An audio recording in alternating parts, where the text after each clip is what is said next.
everyone, welcome to SLNS IAS Academy's Daily Current Affairs. This is Pavani Reddy. So let us see all the important articles for our current affairs preparation. So the first important article we have, which is the stable coins. So what are stable coins? Stable coins are a form of cryptocurrencies.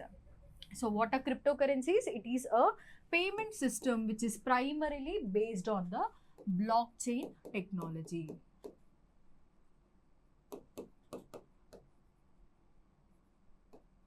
So stablecoin is a form of cryptocurrencies which is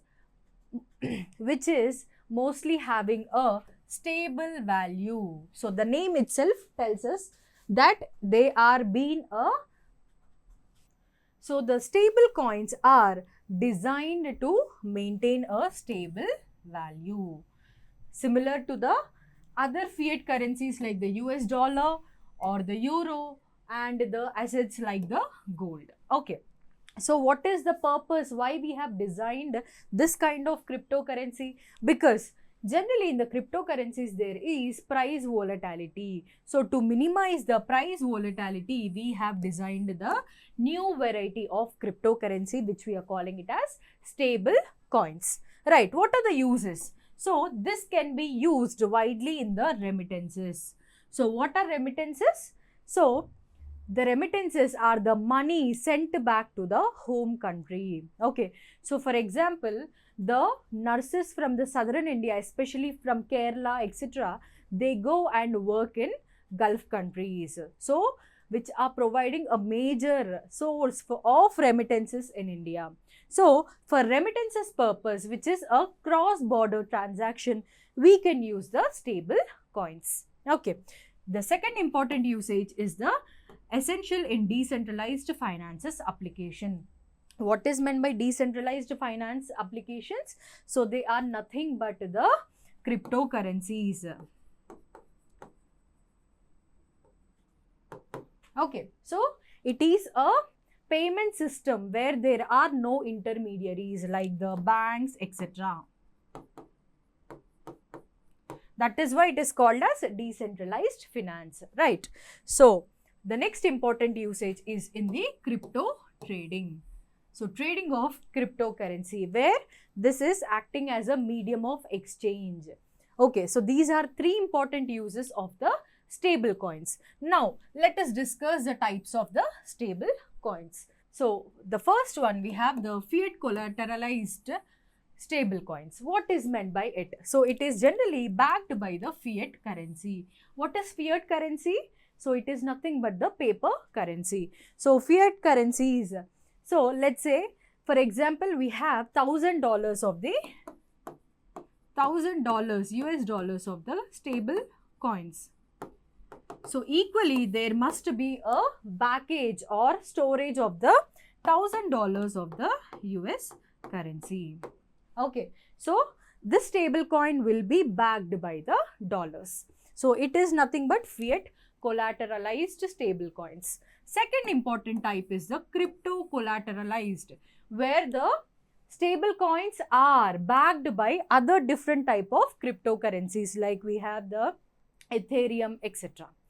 The third important one is the non-collateralized or the algorithmic stable coins, where the software algorithm will adjust the money demand and supply. Okay, so money value is being taken by the algorithmic softwares. Okay, so these are three different types of the stable coins. So what will be the advantages? Of course, advantages are very important. So it will provides a price stability.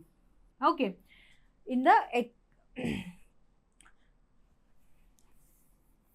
so the advantages are, it will provide a price stability in the volatile crypto ecosystem. Since the crypto ecosystem itself is very volatile, this is providing us the stability of the price or value. The next important one is faster and cheaper transactions, because there are no intermediaries. Okay, and the other one is the facilitates liquidity in digital markets, because it is sometimes backed by the fiat currency, sometimes it is backed by the other cryptocurrencies. So liquidizing the digital digital market is the other important usage. So what are the popular stable coins? This is very important for our exams in the science and technology as well as in economy point of view. So try to remember this topic. So the popular ones are the USDT, which we call it as Tether, the USDC, that is the USD coin, and DAI. So these are three different and important stable coins. So we have to remember this one for our prelims, and we can use this information in our mains also. Next important one is the draft rules related to the promotion and regulation of online games 2025. So we have been hearing many unpopular news regarding the online gaming, right? So recently there is a legislation related to the promotion and regulation of the Online Gaming Act 2025. So to implement this act, we have brought the rules. Who issued it? It is the Ministry of Electronics and Information Technology. So the ministry responsible is the MEITY, Ministry of Electronics and Information Technology. So according to these rules, we have three important categories of online games. Very, very important, three types. The first one is the esports. Okay, so where the sports are played electronically, which we are categorizing as the skill-based. So skill-based electronic sports. Number two, we have the online social games. So the games which are played so the games which are played for entertainment but without any involvement of money rewards. Okay, so here these are the games which are played but without any involvement of money. Okay, the next important category, we have the third important category, where this is the source of misery for many of the youth. So this is the online money games. So these games include the monetary stakes. For example, we have poker, we have the fantasy sports. So according to this rules, we are prohibiting the third category. So, okay, so online money games are being prohibited completely under this rules 2025. Okay, so what are permitted? We have the esports and the online social games where money is not at all involved. So only these two are being permitted. So who will oversee this? There should be a organization or a authority to see this, no? So for that purpose, they are going to establish the Online Gaming Authority of India. So this is very important. So this authority or this institution will oversee the online gaming. So what are the powers and functions of this authority? So it will regulate and oversee all the online gaming operations.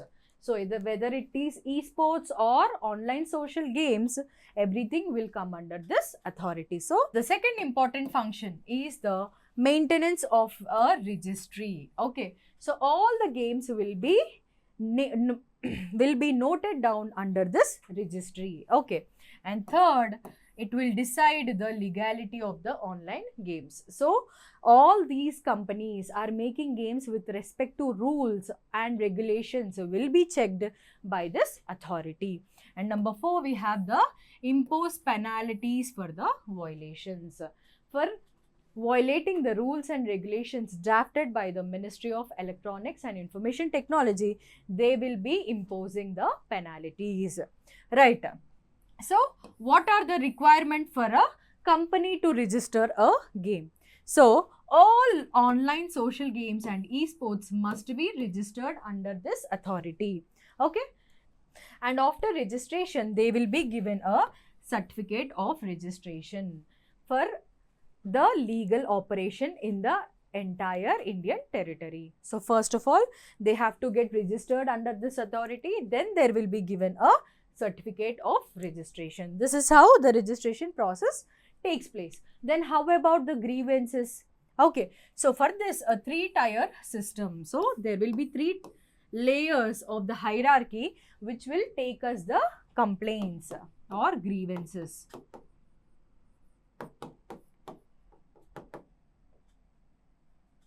Okay, so what will be the punishment for violation of these rules and regulations? There will be a non-bailable offense.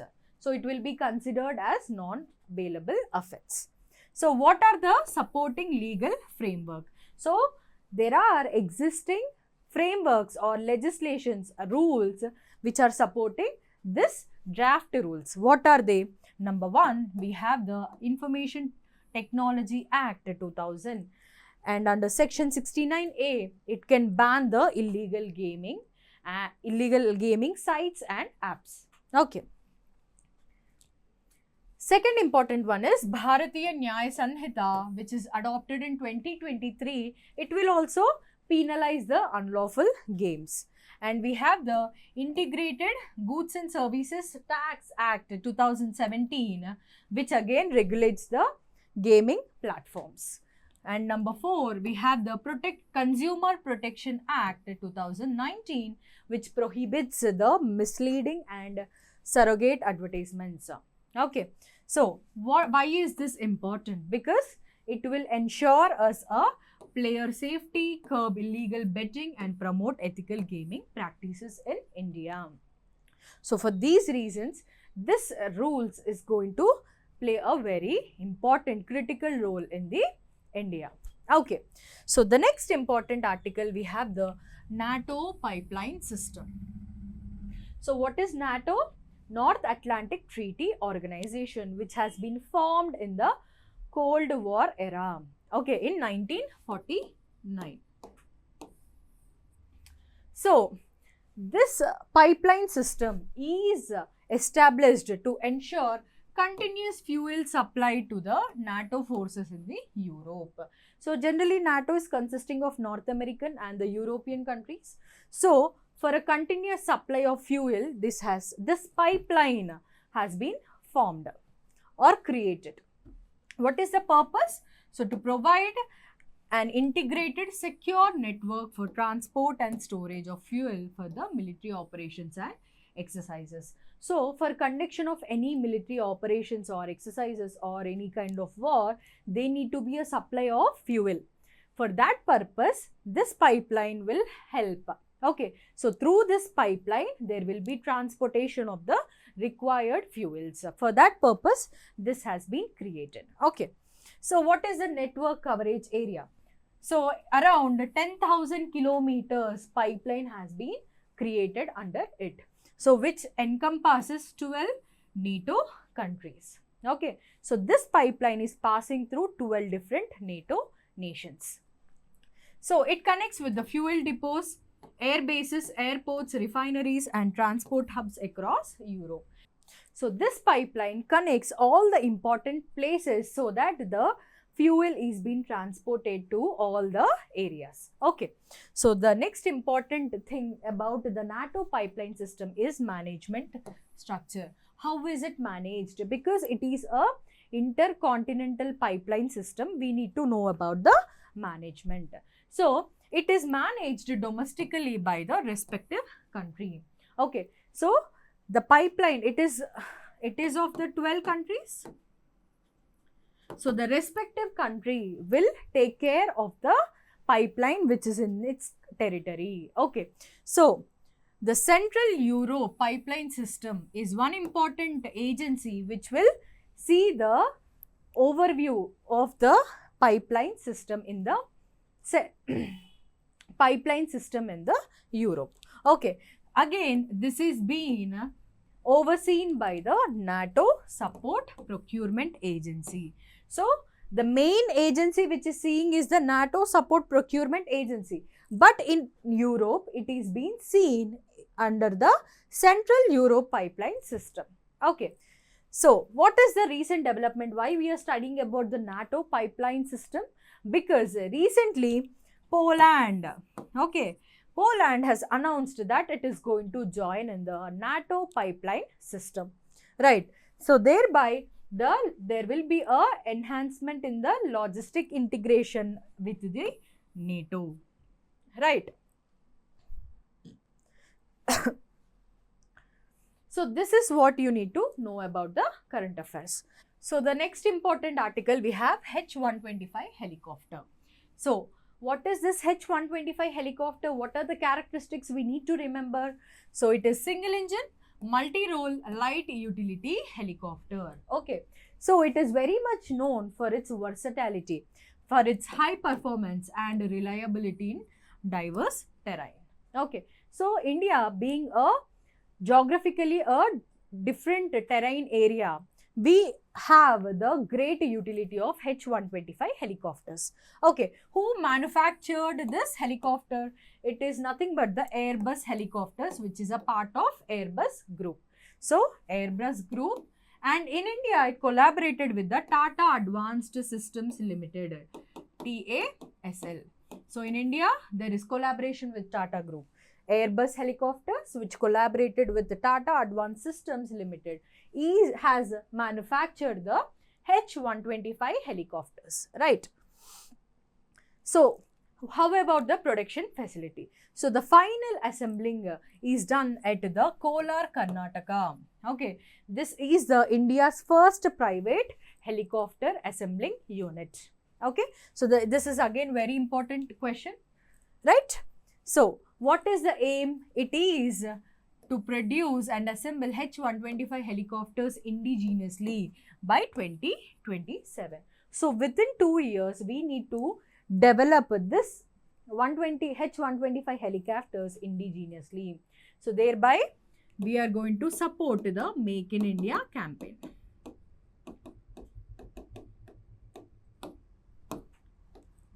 Okay.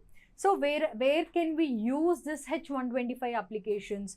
For law enforcement, for medical services, emergency medical services, tourism, aerial work and passenger transport. So, this is the different usages, high utility of the H-125 helicopter.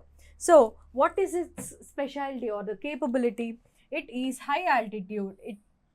So, it can function at high altitude operations. So, it can work at very high altitudes.